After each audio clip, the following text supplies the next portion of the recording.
All right, morning everybody. We'll try to keep this my last one, or is the spine fell have to come back again? But my goal is to keep you from yawning and hopefully liven up for our notorious, or I should say distinguished spine guest. So my study is actually retrospective. Everybody else has been prospective. Just want to start off more of a lecture model because it is a very limited study. I just do a little review of anatomy since, again, it's not the spine. We are sports, so we have lots of sports pictures as well. So distal biceps ruptures, very rare problem, 1 to 2 every 100,000 patients. Actually, Kaiser's most recent study on this brought it up to 2. For 30 years, everybody was reporting 1 in 100,000, but Kaiser called it 2.5. Typically males, 30, 60 years old, and about 80% in the dominant arm. Risk factors, pretty obvious: male gender, smoking. You're 7.5 times more likely to have a rupture, steroid use, and then lifting heavy objects. Mechanism, we all learned this back in med school: eccentric load with a flexed elbow. Other possible causes or combination of causes are watershed area with decreased vascularity, as well as just straight mechanical impingement when you're pronating and supinating. Those can both lead to degeneration and predisposes to failure. Again, anatomy, radial tuberosity. The important thing, and tons of studies over the last 2 decades have just been highlighting the anatomy of the radial tuberosity and exactly where the long and short head of the biceps attach. It's been pretty well defined. Just a few pictures from a more recent study. So what does the distal biceps do for us? A lot of patients that we see in the clinic, they think it just flexes their elbow, gives you a big little bump in your upper arm if you work hard in the gym, do lots of weights or lots of roids. So the short head contributes most to flexion. If you rupture your biceps, you're about 10 to 40% have strength loss versus 30% endurance. And endurance is kind of a more recent thing in the literature, trying to highlight why we need to do this operation in the right patient. Contributes more to supination. You can lose 20 to 55% of your supination strength if you don't fix it. But then more recent literature showing up to 80%, almost 80% of endurance loss. So if you're a manual laborer, that age range of people that tend to rupture it, 30 to 60-year-old males, they're going to be more likely to want or need it to be fixed. So when you see the patient, they're probably going to have some kind of ecchymosis, possibly a little bump, or just pain if it's not fully ruptured. The Hook test, all literature shows it's almost 100% sensitive and specific. A lot of people get X-rays right in the office. We're going to check for anything else that could cause a mechanical block. If it's a weird mechanism, if we're worried about fracture, and then a lot of patients come to the sports office already with an MRI potentially, or we get it if we're unsure of our exam. Management really quickly, non-operative, it's going to be an older patient, lower demand patient, or if they have medical issues that preclude us from going to surgery. Again, it's rare with complete tears. So again, operating on that younger active patient, and especially if they need any kind of endurance or strength with the supination. So history of fixation. In the 40s, single incision was described, had huge neurovascular issues in the first case reports by Dobby. 2 incision was what I kind of first learned in med school going into residency. It was first written about by Boyd and Anderson in the 60s. Their goal was to reduce their neurovascular risk. They did that. Mori then came along and modified that because we're getting high rates of HO and synostosis. So he addressed the muscle splitting type technique. And then now in the last 2 decades, we've kind of moved to a single incision, last 3 decades, I guess. Single incision, smaller incision than Dobby described, and then with more modern fixation techniques, less complications. So again, in the 90s and 2000s, you had a repopularization of a single incision approach. Just pictures demonstrating the multiple techniques that are out there, and we'll review a couple here. So what are the complications with this surgery? PI and palsy was the biggest thing initially, as well as superficial sensation loss due to the LABC being usually overstretched. Most of those come back, but we'll kind of discuss that with our technique and our study and what we were trying to address. Other complications, you can get that lovely cyst on the left side there from putting an intramedullary screw, which is a popular technique in the last 10 years or so out of Rush and Yukon, and then a synostosis there on the right. So our debate continues, single versus double incision. A lot of articles in the last 5 to 6 years are still trying to review this and tell us what's the best operation to do, since there are several options. Watson and JBJS looked at 22 studies with almost 500 patients, basically said there was no difference between 1 and 2 incisions. But that bone tunnels, which is the classic fixation method, and then cortical buttons, which is the newer, more biomechanically sound fixation, they had the lowest complication rates, so it doesn't really give us an answer. 2016, in the shoulder and elbow surgeons did a bigger review. They found that there were fewer complications in 2-incision, and then try to state that the bone tunnel was better as well, but they couldn't separate that from the incisions. But that other fixation methods like bone tunnels, again, were still used.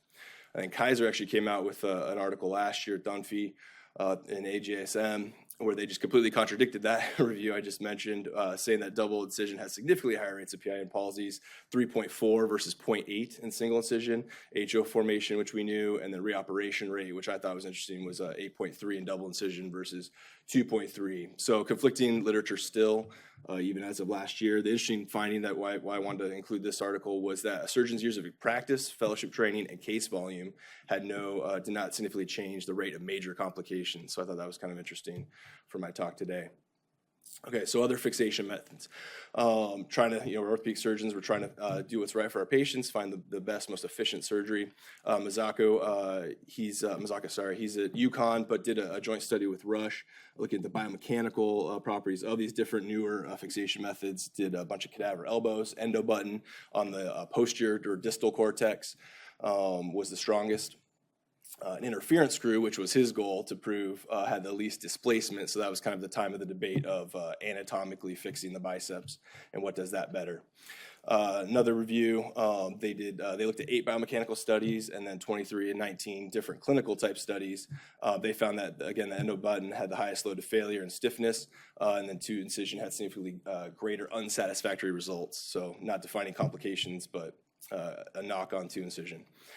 Job in 09, again, did more cadavers. They found that they just looked at suture anchors and the interference screw, and they both recreated the footprint of the 2-incision with the suture anchor, did it better. So again, what are we going to do? This is just an article from 2 years ago or a year and a half ago, kind of, again, looking at all of the different fixation methods and just biomechanical testing. Cortical button was superior in all of them. So that's kind of been the shift in a lot of sports practices, surgeons I've seen operate, and then fellowships doing more and more cortical button. Again, these are all your options. Top left, you have the suture anchors, which we love to do in sports. You have the bone tunnel on the top right. Bottom left, you have an interference screw, and then the cortical button, bottom right. So again, Mazzacca just basically unleashed his fellows and released all his papers with Rush and some straight out of UConn, describing his technique of doing the button and the screw and demonstrating that was superior, again, causing a nice big cystic tunnel formation, possibly, risk for fracture. The Europeans jumped in about 2009, 2010. They tried to get creative and introduce intramedullary button fixation, which sounded nice because you wanted to avoid the PIN nerve palsy from flipping the button on the posterior aspect of the radius. But most of their studies were small. They had 7 patients with short-term follow-up, but they were supposedly doing well out of the UK. And then a Germany group initially just presented their technique in a 3-patient case report, and they were actually doing 2 buttons intramedullary. So if one's better, or one's good, two's better, right? So they used a longitudinal incision. They had this funky technique where they had to get the right angle for drilling, so you had enough space to flip the buttons, and it was kind of cumbersome. They stuck with it, and over the next couple of years did biomechanical study, trying to prove that it was better. This was their statistics, where this third column here was significantly stronger than just the classic posterior cortex endo button, and better than the intramedullary button, which makes sense. 1 cortex versus 2 buttons. Still interesting. So they kept going again and trying to compare to other things like suture anchors, which are supposed to be more anatomic, was kind of that big or early 2010s push. And again, showing that double buttons were better than suture anchors strength-wise. Another more recent literature on what to do with buttons, despite them being weaker in the European literature, camp at HSS redid the single button intramedullary. Didn't really include numbers, didn't really include outcomes, but just describe their technique. And then just up the street here in SCOE, Auerbach's released a couple, like 1 or 2 posters from his fellows, and then a paper where he actually does a similar technique to what I'm going to present to what we're doing here at HOI. but basically a button intramedullary through 2 holes to tension it. Again, just showing suture anchors being a viable option, kind of the push for anatomic, but not done by many surgeons. So now for our research. This is sports medicine. We like to watch sports. If you prefer classic research, this is what you may or may not do. So what I'm presenting today is a retrospective review of our distal biceps tendon repairs done by 2 surgeons, one sports trained and one hand fellowship trained. Doing a very, very similar technique. I had 112 charts that I reviewed for appropriate CPT codes. I got 85 consecutive distal biceps repairs from 2011 to 18. Again, same institution, those 2 surgeons. Got 33 patients with our described technique, which is double to triple what some of these other AJSM articles were producing, which is why we chased this down. 100% were male. Mean age was consistent with the literature. We had 21 injuries to the right side, 12 to the left, 80% dominant arm, so pretty close to the literature there. We had 32 of 33 documented positive hook test, not discovered anything there. The one had a partial tear that was confirmed on MRI, so consistent there, 100%. Our time to surgery ranged pretty significantly, which gives us a little bit of strength, even though this is a smaller study. From 3 days to 9 weeks, chronic distal biceps tears is defined as 4 weeks in the literature, so we had 15% of our patients were chronic, treated the same way. Follow-up ranged, unfortunately, from 6 weeks to 20 months, variants of that being that we're a private practice and some patients do really well and they don't want to come back. Full range of motion, last follow-up was about 88%, and then several patients, again, self-progressed, returned activities several weeks before recommendation, which we'll get into our protocol, and then didn't follow up when they were deemed as needed. So we had one major complication of the 33, was a superficial wound infection. Unfortunately, a fellow healthcare professional. They had an IND, but retained their suture, retained their button. 11 days after the index procedure, they were treated with 6 weeks of antibiotics. They progressed just fine with their strengthening and range of motion, returned to work with full duty, full weight bearing at 4 months. And they're 16 months out now and doing very well. So our one major complication still did well. We had 0 PIN palsy, which is the whole goal of our technique, which I'll describe here in a second. We had no re-ruptures and patient satisfaction. We didn't do a great job of collecting actual numbers on this, but we had lots of documented patient satisfactions. About 50% of our patients had documented LABC. The literature on this is very rare because a lot of people will get a very superficial sensation loss for the first day or 2 after surgery. Is that from the block? Is that from the incision? What's it from? But we did document about 50%. They all resolved within the first 1, 2, maybe 3 post-op visits. One patient had decreased pronation at 12 weeks, treated with a dynasplint. They're very satisfied and they regained their range of motion. So here's our technique. We do a longitudinal incision. Some people describe a horizontal incision, just distal to the antecubital crease. Sharper blunt dissection between the brachioradialis and the pronator teres. Identify the LABC or other neurovascular structures as indicated. Identify the biceps tendon. Again, dissect down to the radial tuberosity. Watch out for vasculature. And then with maximal supination and limited retraction, clean off the radial tuberosity, burr, etc. We do basically 2 holes through the proximal cortex, so the near cortex. That's what's unique about our study.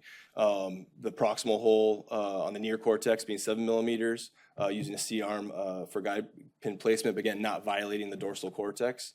And then a 4.5 millimeter drill hole, about a millimeter, or I'm sorry, 10 millimeters, about a centimeter, distal, more radial on the footprint. Radial tuberosity. Again, these are 2 unicortical holes, again, to not violate the distal cortex and possibly hit the PIN. PDS, I have some drawings, I'll show you how we do it here in a second, but PDS is then used to pass a tightrope type device. It's a sports, so we love our buttons and our tight ropes. And then I use a number 5 fiber wire to incorporate 25 to 30 millimeters of distal biceps tendon and then lock it into the tightrope complex. And then tension it down, check range of motion, and then use a C-arm possibly to check range of motion, but then to make sure our button is down appropriately. So sorry, some drawings that I made. Basically, this is just us passing the PDS suture from the distal hole to the proximal hole, pulling the mechanism through, obviously whip stitching or locking stitch the biceps to the tightrope, and then just tensioning it down. Pretty straightforward. We like to keep things simple in sports. The hand surgeon did a couple cases where he just passed the button the other way. It's semantics, but we included it for completion, and we'll put that in our final paper for the academy. So postoperative care. So we're pretty confident in our repair. So we actually haven't been splinting. Our hand surgeon did splint his first couple patients, but they came out of the splint first post-op visit, and his patients actually were released sooner, which is kind of interesting. Passive range of motion first 4 to 6 weeks, active range of motion after that, active strengthening at 3 months when the tendon should be pretty well healed in. And then return activity is tolerated 4 to 6 months, which is a little bit faster than the average paper out there. So to make it a little more interesting, we also cover a football team that Dr. Vaccaro's team beat up pretty bad halfway through the season. We are starting left guard. As a case I'm going to present really quick. He's an 8th year in the league, had an injury that I'll show you here in a second, acute left anterior elbow pain, 3rd quarter of a regular season game, no prior surgeries, no prior injuries, pretty healthy, high level athlete, but a very large human being who dips. So that's our problem there. Let's see if this will work. So he's our left guard for the football is right there. As a running play, sweep play, catches his left arm, and immediately bends over, and that's what we're looking for when Dr. Vaccaro's got his arms crossed and he's standing behind the coach, staring at the field. Just a couple more seconds here. Same play, different angle. Coolest thing talking to the film guys as far as injury mechanisms is they'll give you like 10 views of the same play, so you got to pick the one that works best. We got like 5 yards on the play. It's great. Oh, sorry. We'll go to the next. All right. So just slow shots of him hyperextending his elbow, trying to stop. I believe it's Von Miller, actually. So on exam, he pulled himself right out. He verbalized that he felt a pop and pain, classic biceps tendon presentation. Difficult hook test, secondary to size, but in the NFL, we get MRIs on almost everybody for everything. So that's what we got. These are his images showing rupture of the biceps tendon that should be there. On that right image, that's his vasculature, so it's going to be a fun vein we're going to encounter on the way down. And that's his retraction. And that was acute, right? That was for 1 day after injury. So we got to take it from there and put it there. So our operative details, basically what I already described, we won't belabor that. But there's a lot of debate on size of holes and what do you have to drill, and again, bicortical, unicortical, et cetera. So we just try to stay consistent in our technique over the last couple of years. Or I shouldn't say my technique, my attending's technique. These are his intra-op images, again, showing the proximal hole that the tendon's been pulled down into with the button extra-articular on the volar cortex, so you're not worried about the PIN. Or those neurostructures. So again, same post-operative care. He accelerated a little bit. Tons of ATCs in the NFL, so he had basically one-on-one care in that regard. Had a little bit of trouble with initial range of motion, but was essentially golfing on his own and doing other fun things at 8 to 10 weeks, doing fine with a little bit of soreness. We released him at 4 months to full activity, and he was participating in spring ball about 5.5 to 6 months after surgery. Did great. My attending checked in with him yesterday, actually. He's like 8 months and 2 days out, and made it through all spring ball without issue, pushing other 330-pound human beings around. So where do we go from here? Obviously, small retrospective study. Try to follow this and pass it along to the next sports fellow. But the numbers already are much larger than other published studies. So some of our surgeries are 4 to 5 years out. So we're just going to do some follow-up data collection on them, and then hopefully get it into a bigger paper. So that's what I got. Thank you very much.